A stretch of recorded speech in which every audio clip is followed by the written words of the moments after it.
2026년 2월 첫째 날 또 첫째 주일 첫 번째 예배인 우리 새벽 예배 우리 하나님 앞에 드리시겠습니다. 고마우신 하나님 아버지 감사합니다. 2026년 허락하여 주시고 또 1월의 은혜를 우리에게 허락하여 주시고 또 2월의 시간들을 우리에게 선물하여 주셔서 감사합니다. 우리에게 허락된 이 시간 하루하루를 기억이고 소중히 여기고 이날에 담아놓으신 하나님의 은혜를 누리며 또 이날에 우리 가운데 살아가기를 원하시는 하나님의 거룩한 사명 잘 감당하며 살아갈 수 있도록 오늘 하루의 복을 우리에게 허락하여 주시옵소서. 뿐만 아니라 오늘 귀하고 복된 주일인데 하나님 모든 예배 가운데 주의 영광의 임재로 우리와 함께하여 주시고 또한 하나님 여기에 있는 모든 시간들과 하나님 모든 상황들 가운데 주님 우리의 주인이 되시고 왕이 되어 주셔서 우리의 삶을 지키시고 보존하여 주옵소서. 오늘 또 하나님 새벽 예배 드릴 때에 우리에게 주의 은혜의 말씀으로 우리에게 먹여 주옵소서. 사랑하는 예수님의 이름으로 감사하며 기도합니다. 아멘. 우리 찬송가 86장 함께 찬양 드리시겠습니다. 찬송가 86장입니다.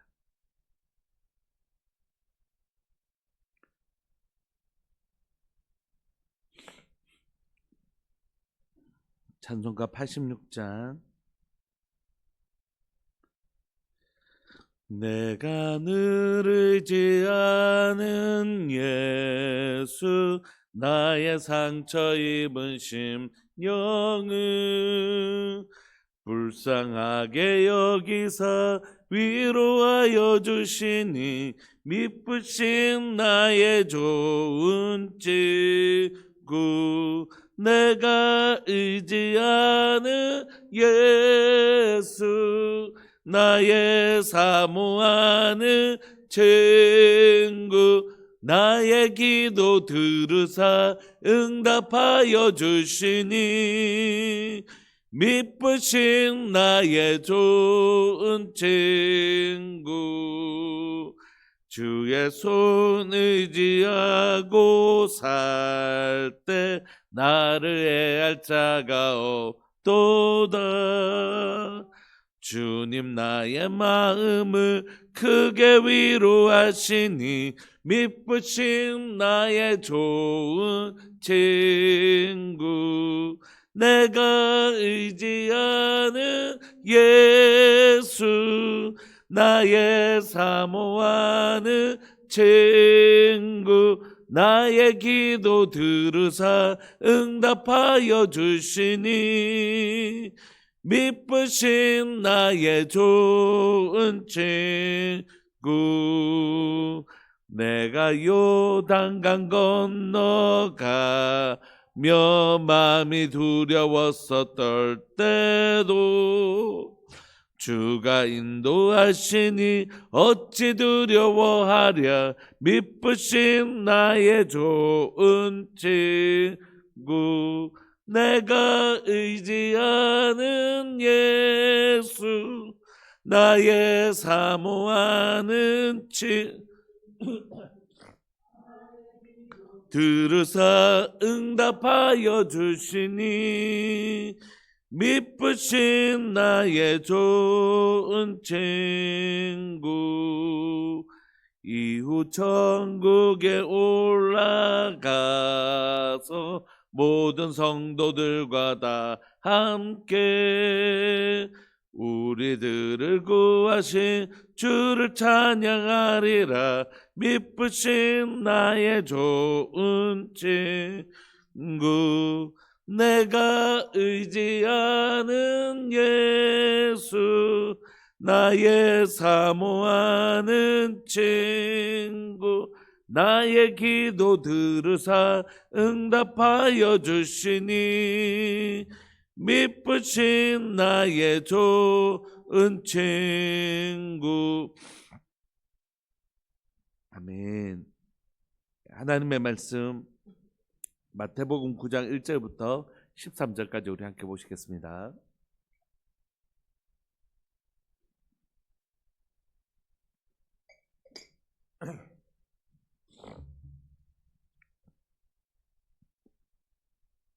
마태복음 9장 1절부터 13절까지입니다. 우리 한 목소리를 합독하시겠습니다. 시작. 예수님께서 배에 오르사 건너가 본 동네에 이르시니 침상에 누운 중풍병자를 사람들이 데리고 오거늘 예수께서 그들의 믿음을 보시고 중풍병자에게 이르시되 작은 자야 안심하라 내 죄 사함을 받았느니라. 어떤 서기관들이 속으로 이르되 이 사람이 신성을 모독하도다. 예수님께서 그 생각을 아시고 이르시되 너희가 어찌하여 마음에 악한 생각을 하느냐. 내 죄 사함을 받았느니라 하는 말과 일어나 걸어가라 하는 말 중에 어느 것이 쉽겠느냐.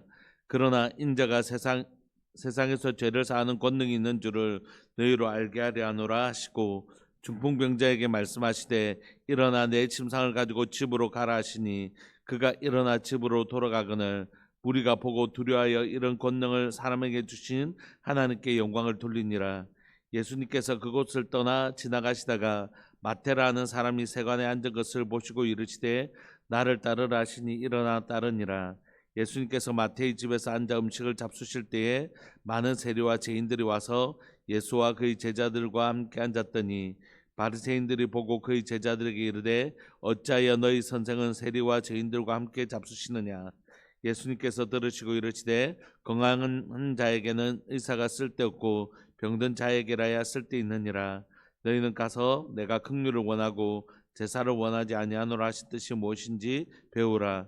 나는 의인을 부르러 온 것이 아니요 죄인을 부르러 왔노라 하시니라. 아멘.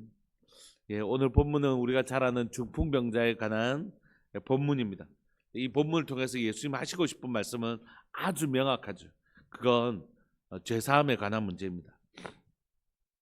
2절에 보시면 침상에 누운 중풍병자를 이제 아마 사람들이 데리고 온 것 같습니다. 근데 예수님께서 여기서도 그들의 믿음을 보시고 중풍병자에게 이르시되 작은 자의 안심하라 내 죄 사함을 받았느니라. 이렇게 해서 물론 그들이 아마 이 중풍병자를 포함한 이 사람들까지 다인지 아니면 중풍병자를 데리고 온 자인지 우리가 여러 가지 얘기를 할 수 있겠지만 중풍병자가 사함을 받은 것을 보면 이 그들 안에 그 친구들뿐만이 아니라 메고 온 사람들뿐만이 아니라 분명히 이 중풍병자의 믿음도 함께 포함되어 있다. 이렇게 보는 게 좋을 것 같습니다. 어쨌든 이 중풍병자라는 건 마비된 자라는 뜻을 가지고 있는데 그래서 스스로는 죄는 하나님 앞에 우리가 스스로 나갈 수 없게 만들잖아요. 그러니까 이 중풍병이라는 건 죄의 습성을 우리에게 단적으로 보여주는 것 같습니다. 스스로는 하나님 앞에 나갈 수 없지만 주변의 사람들을 통하여 그가 하나님 앞에 나왔습니다. 예수님 앞에 나왔습니다. 예수님은 그들의 믿음을 보시고 그에게 제사함을 명하십니다. 그러니까 그것을 듣고 있던 서기관들이 깜짝 놀라죠. 왜냐하면 죄는 누구만 사할 수 있습니까? 재판관만요. 이 땅의 재판관 누구시죠? 하나님. 죄와 죄가 아닌 것들을 만드시고 또 그것을 정하신 분은 오직 하나님이시잖아요. 율법의 주인이시고 하나님의 계명의 주인이신 하나님만이 재판관이신데 예수님이 지금 제사함을 명하니까 서기관들이 속으로 이럴 때 이 사람이 신성을 모독하도다 이렇게 말을 했지만 여러분 신성 모독이 어떤 죄입니까? 돌에 맞아 죽을 죄입니다. 그러니까 지금 이 상황이 그냥 우리가 이런 상황이 아니라 엄청 긴장이 가득하고 굉장히 엄숙한 상황이라는 것이. 그러니까 서기관들이 생각해 이 사람 지금 신성 모독을 하네. 그러니까 서기관들은 또 이제 율법을 하나님 말씀을 아는 사람들이잖아요. 그러니까 이걸 고소를 해야 되나 어떻게 해야 되나 막 고민했을 것 같습니다. 예수께서 그 생각을 아시고 이르시되 너희가 어찌하여 마음에 악한 생각을 하느냐. 그것이 악한 생각이라고 말씀하십니다. 그 이유를 설명하시는데 5절에 내 제사함을 받았느니라는 말과 일어나 걸어가라는 말 중에 어느 것이 쉽겠느냐. 어느 것이 쉽다고요? 일어나 걸어가라 하는 것이 쉽죠. 왜냐하면 그건 선지자들도 할 수 있잖아요.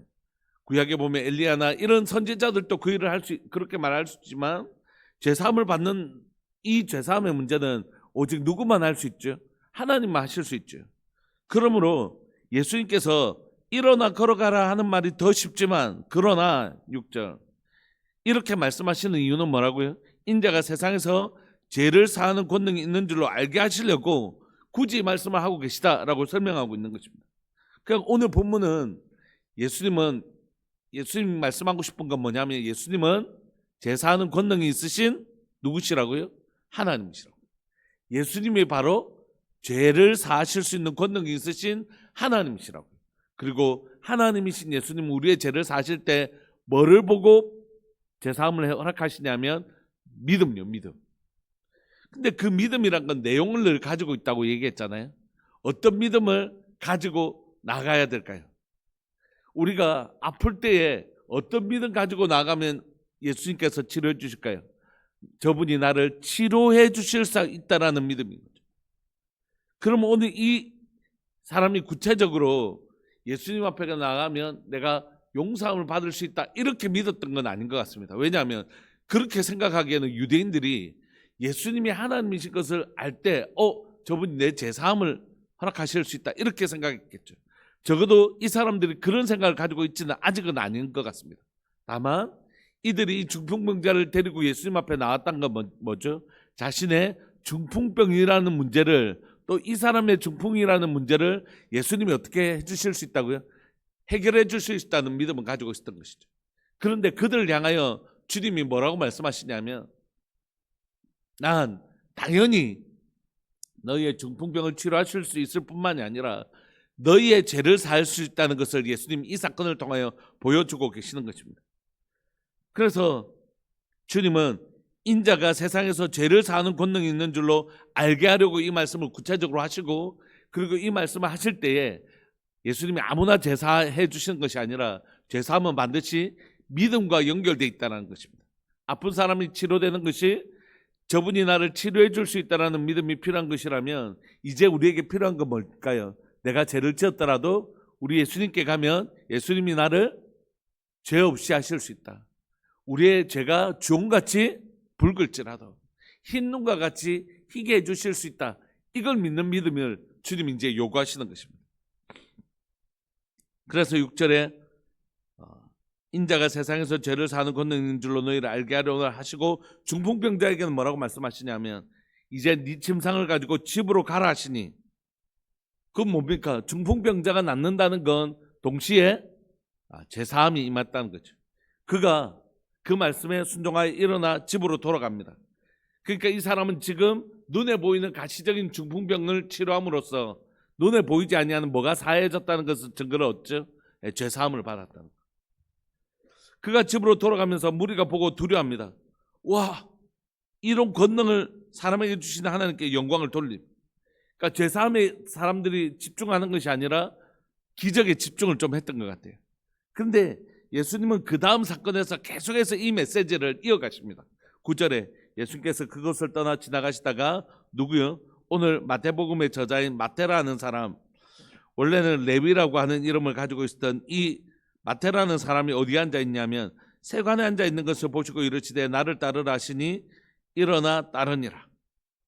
그러니까 세관에 앉아 있다는 것을 이 유대 공동체인 마태복음의 수신자들 읽으면서 또 죄인 하나 나왔네 이렇게 생각했겠죠. 세관에 앉았다는 세리는 세리와 창기는 죄인을 대표하는 사람이었으니까. 그런데 그 세관에 앉아 있는 죄인된 세리된 마태를 향하여 예수님 뭐라고 말씀하시냐면 이번에는 그냥 제사함의 문제가 아니고 그 정도 수준이 아니고 나를 따르라. 너 이제 내 제자하자. 이렇게 말씀하시는 것이에요. 그랬더니 이 사람이 일어나 따르는 것입니다. 너무 이것을 읽는 아마 유대인 공동체들은 되게 불편했을 거라고요. 세리를 그래도 세리를 이런 마음이 있는 거죠. 10절에 예수님께서 마태의 집에 앉아 음식을 잡수실 때에 많은 세리와 죄인들이 와서 그러니까 세리 곧 죄인이니까 그 친구들이 다 그런 사람들 아니겠어요? 그렇게 예수님은 또 음식을 누구하고 잡수시냐면 이 죄인들과 함께 잡수시는 것입니다. 여러 번 말씀드린 적이 있지만 식탁 공동체는 무엇을 의미하냐면 이건 도덕적 수준, 사회적 수준을 동일한 사람들끼리 이 식탁 교제를 즐깁니다. 그러니까 이 사람하고 식탁 교제를 하려고 하는 이유는 뭐냐면 저명한 사람을 나의 식탁 교제에 모시려고 하는 이유는 뭐냐면 이 사람하고 내하고 지금 뭐라고요? 사회적 레벨이 나 이 사람하고도 식사해 이런 거죠. 또 이 사람하고 내하고 종교 사회였으니까 도덕적 거룩함의 수준이 비슷해 이런 것이. 그러니까 이 식사 초대한다는 것이 굉장한 의미를 가지고 있는 것입니다. 그러니까 초대받는 사람도 자신의 격에 맞지 않으면 그 식사 초대를 참여하지 않겠죠. 왜 우리 옛날에 영화 보면 난 누구하고 밥도 먹어 막 이런 것처럼 그런 이미지를 가지고 있는 것이죠. 그런데 11절에 그런 예수님의 모습, 사회적 레벨, 도덕적 거룩함의 수준 이런 것들을 동일하게 보는데 예수님은 세리하고 같이 먹고 있으니 바리새인들이 보고 참 하면서 혀를 찰 수밖에 없는 것입니다. 11절에 바리새인들이 보고 그의 제자들에게 어찌하여 너희 선생은 세리와 죄인들과 함께 잡수치냐 이렇게 묻는 게 아니라 비난하는 거죠. 너희 선생은 어떻게 저런 인간들하고 같이 밥을 먹고 있냐? 그래도 하나님 말씀을 가르치는 선생 랍비로 사람들이 막 랍비어 이렇게 하는데 어떻게 저런 인생들하고 같이 밥을 먹냐 이렇게 말하자 예수님 들으신 거죠. 그리고 이렇게 말씀하십니다. 예수님이 이 땅에 오신 목적을 선명하게 얘기하시죠. 건강한 자에게는 의사가 쓸데없고 병든 자에게라야 쓸데있다. 너희는 가서 내가 긍휼을 원하고 제사를 원하지 아니하노라 하신 뜻이 무엇인지 배우라. 나는 의인을 부르러 온 것이 아니요 죄인을 부르러 왔노라 하시니라. 이렇게 말씀. 여러분 지난주 수요일 날 우리가 함께 말씀 나눴던 것처럼 저도 제 자신을 보면 하나님 앞에서 십자가 앞에서도 자꾸 떳떳해지려고 하는 성향이 있는 것 같아요. 우리 모두가. 나는 막 이만큼 잘해. 나는 막 바리새인들과 서기관들처럼 나의 의로움을 되게 자랑하는 것 같아요. 나는 성경도 이만큼 읽고 나는 구제도 이렇게 하고 사람들도 이렇게 섬기고 하면서 은근히 나의 의로움을 이렇게 풍기는 그런 우리 삶이 있는 것 같아요. 사실 복음의 본질은 그게 아니잖아요. 그건 진짜 복음의 완전 정반대의 길이잖아요. 복음은 하나님이 온 세상의 주인이신 것과 동시에 내가 그 하나님의 주인됨을 훔치려고 했던 반역된 죄인이라는 사실을 믿는 그 순간부터 생기는 것이지 않습니까? 그러니까 우리는 완전한 사람이 여기 누가 있어요? 우리는 원죄를 가지고 태어난 존재인 동시에 또 죄의 습성을 가지고 있어서 죄를 짓는 성향이 있단 말이에요. 여러분들이 한 일주일 동안 죄를 안 지으신 분 혹시 계십니까? 마음의 죄, 생각의 죄, 손의 죄, 발의 죄. 우리는 죄 짓는 습성이 있단 말이에요. 물론 그것이 점점 힘을 잃고 우리는 점점 거룩함의 힘을 얻어가겠지만, 근데 문제는 뭐냐면 우리 가운데 여전히 죄를 짓는 우리는 죄인이라는 것이. 우리는 죄를 짓는 아직 성향이 남아 있다는 거죠. 완전한 성화의 완성 단계인 영화에 이르지 않았으니까. 근데 그럼에도 불구하고 우리는 이걸 자꾸 이렇게 뒤로 감추고 나의 의로움을 계속 앞으로 내려고 하는 습성이 우리에게 본질적으로 있어요. 근데 그렇게 하면 우리를 하나님 앞에서 새롭게 할 수 있는 방법이 없습니다. 베드로와 가룟 유다의 차이점은 둘 다 예수님 앞에 범죄했어요. 이게 우리의 모습입니다. 우리 모두는 하나님 앞에 범죄합니다. 예수님 앞에 범죄해요. 근데 이 두 사람을 전혀 다른 삶을 살게 했던 건 죄를 안 지어서가 아닙니다. 죄에 대한 이 두 사람의 반응 때문이죠. 두 사람 다 죄를 지었지만 한 사람은 예수님 앞에 나아가 그 죄를 직면하고 용서함을 받지만 이 사람은 예수님 앞에도 용서를 구하지 않았지만 뭘 믿지 않았냐면 예수님이 나의 죄를 용서하시기 위해서 오셨다는 분이신 걸 믿지 않는 것입니다. 교회 안에서 제일 안타까운 건 뭐냐면 성도들이 저도 마찬가지지만 우리 성도들도 연약해서 넘어지고 실수할 때가 있잖아요. 그러면 목사로서 어떨 때는 매번 직면하게 할 수는 없지만 저 문제는 그냥 넘어가기 어려운 문제가 있을 수 있잖아요. 그럼 그 성도로 하여금 자신이 지었던 죄를 이렇게 직면해야 하게 만들어야 될 때가 있단 말이에요. 그래야지 그 죄를 끊어내고 새롭게 될 수 있죠. 그런데 그럴 때 그 죄를 숨기면 답이 없는 것이에요. 어쨌든 우리는 죄인이란 말이에요. 예수님이 용서하지 못할 죄가 없단 말이에요. 예수님이 용서하지 못할 죄는 없단 말이에요. 근데 예수님이 용서하지 못하는 죄가 있는데 그건 뭐냐면 뭐 성령 회방죄 이런 게 말고, 예수님이 용서하지 못할 죄는 뭐냐면 그가 회개하지 않는 것이야. 그 죄를 계속해서 숨기고 자기의 죄악을 감추고, 그것을 그러면 예수님도 이 죄를 용서하실 수 없잖아요. 그러니까 우리가 믿어야 될 건 뭐냐면, 가룟 유다가 믿지 못했던 건 뭐냐면 예수님이 이 땅에 죄인을 용서하러 오셨고 자신의 그 죄조차도, 예수님을 팔았던 죄조차도 예수님이 어떤 분이시라고요? 용서하고 싶어 하시고 용서하실 수 있는 분이시라는 것을 믿지 못하고 자신의 죄책감 때문에 자신 스스로가 목숨을 끊어버린 것이에요. 이게 가장 큰 불행이라는 것입니다. 여러분, 우리 다 마치 나는 절대로 실수할 수 없는 사람인 것처럼 굴면 안 됩니다. 마치 어떤 죄를 지었을 때 나는 절대 죄를 지을 수 없는데 이런 죄를 지어서 막 이럴 필요 없어요. 죄에 대해서 부끄럽게 여기는 건 여러분 원하든 원하지 않든 생기는 것입니다. 죄에 대한 부끄러움은. 그런데 마치 자신은 절대 죄를 안 짓는데 이번에 한번 딱 지은 것처럼 그렇게 굴면 안 됩니다. 우린 다 넘어지고 연약한 존재라고. 다만 나도 언제든지, 우리가 믿어야 되는 건 나도 언제든지 죄 앞에서 무너질 수 있는 사람이고, 그러나 이런 죄를, 이 죄도 우리 주님 앞에 가면 용서받을 수 있다는 걸 믿는 것, 이게 기독교의 복음의 핵심입니다.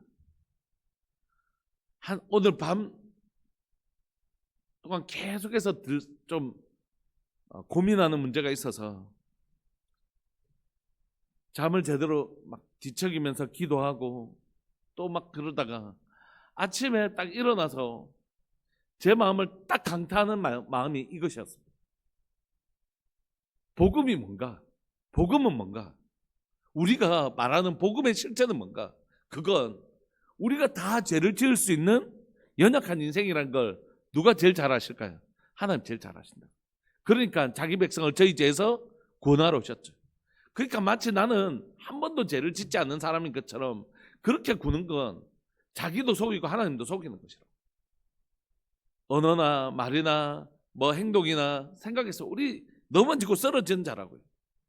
근데 우리에게 진짜 필요한 건 뭐냐면, 내가 습도와 온도만 맞추면 언제든지 곰팡이가 피어나는 그런 죄성을 가지고 있는 연약한 존재라는 걸 인정하되, 그러나 이런 우리를 용서하시기 위해서 예수님이 오셨다는 것과, 이런 번씩 7번이라도 용서하라고 말씀하신 주님이 우리를 그렇게 용서하실 준비를 가지고 계시다는 것과, 우리가 우리 죄를 자백하면 저는 미쁘시고 이로써 우리 죄를 사시며 모든 불의에서 깨끗하게 하시겠다는 약속과, 너희 죄가 종 같을지라도 내가 흰눈과 같이 희게 해주실 것이라는 그 용서의 주님을 신뢰하는 것. 그래서 마치 자기는 그런 죄를 짓지 않는 사람인데 이런 죄를 지어서 자신도 자신을 용서하지 않고 예수님도 자신을 용서하실 것이라는 믿음이 없는 상태. 그게 결국 가룟 유다의 불행입니다. 가룟 유다의 진짜 불행은 바로 그것이죠. 여러분, 오늘 이 시간 우리가 다시 한번 더 13절로 우리가 이 복음 앞에 서기를 소망합니다. 너희는 가서 내가 뭘 원하신다고요? 긍휼을 원하고 제사를 원하지 아니하노라 하신 뜻이 무엇인지 배우라. 나는 의인을 부르러 온 것이 아니고 죄인을 부르러 왔다. 주님은 오늘 또 죄인을 부르러 오신 주님은 뭘 준비하고 우리를 만나 주실까요? 용서를. 긍휼을 준비하고 우리를 만나러 오신다고요. 내가 너 용서를 준비하고 왔다. 죄인인 너 만나서 내가 뭐 하려고 왔겠냐? 너 용서하고 너 이 죄와 싸울 수 있는 힘 주려고 왔지. 주님 그렇게 오시는 것이라고. 오늘 우리가 다시 한 번 더 우리가 믿는 복음 앞에 함께 서기를 소망합니다. 여러분, 우리는 다 연약한 인생입니다. 그거 인정해야 됩니다. 그게 복음이에요. 난 절대 그런 사람 아닌데 뭘 그런 사람 아니에요. 다 그런 사람이지. 나는 그런 사람 아닌데가 아니고, 그러면 여기 있을 이유가 없는 것입니다. 자기 힘으로 이번엔 한번 실수했고 앞으로는 절대 실수하지 않을 그런 완벽한 인생이라면 여기 있을 필요가 없는 것이죠. 우리는 다 그런 사람입니다. 우리는 정말 연약하고 그런 사람입니다. 다만 이것 한 가지를 우리가 붙드는 동시에 또 한 가지를 붙들어야 되는 건 뭐냐면, 우리 주님이 긍휼과 자비로 우리의 죄를 용서해 주신다는 것. 그분은 우리의 죄를 용서하시기 위하여 준비하고 계시는 분. 그래서 복음은 죄인인 나를 발견하고 이런 나를 용서해 주시는 그 용서의 감격을 가지고 사는 사람. 그래서 나를 이 죄를 용서해 주셨던 것처럼 이 우리 교회라는 공동체는 뭘 가지고 있는 공동체냐면 죄를 용서받는 공동체라는 것이. 그래서 우리가 의롭게 살아가려고 하는 몸부림이 필요하지만, 내가 거룩하니 너희도 거룩하라고 말씀하신 것처럼 거룩함을 지향하는 공동체이긴 하지만 반드시 뭐를 가지고 있는 공동체냐면 자기 죄를 정직하게 용서를 구할 때 뭘 준비하는 공동체예요? 용서를 준비하는 공동체. 물론 그 전제는 있습니다. 공적인 죄에 대해서는 반드시 그 죄에 대해서는 자신이 그 죄를 인정하는 것이 필요합니다. 그러나 교회는 그런 사람에 대해서 정죄하지 않고 어떻게 해요? 그 사람을 용서할 준비를 용서하는 용서의 공동체가 바로 교회 공동체입니다. 우리 교회가 하나님이 거룩하신 것처럼 거룩한 교회 되기를 소망합니다. 그러나 동시에 우리의 죄를 정직하게 아뢰면 용서해 주시는 하나님처럼 우리도 형제들의 허물에 대해서 그가 그 죄를 인정할 때 그것을 마치 없었던 것처럼 주홍빛같이 붉을지라도 흰눈과 같이 희게 해주시는 용서의 능력을 가진 공동체, 잊어버려주는 공동체, 그런 공동체 되기를 간절히 바라고 소망합니다. 우리 시간 통성을 한번 기도하실까요? 기도하시면서 하나님,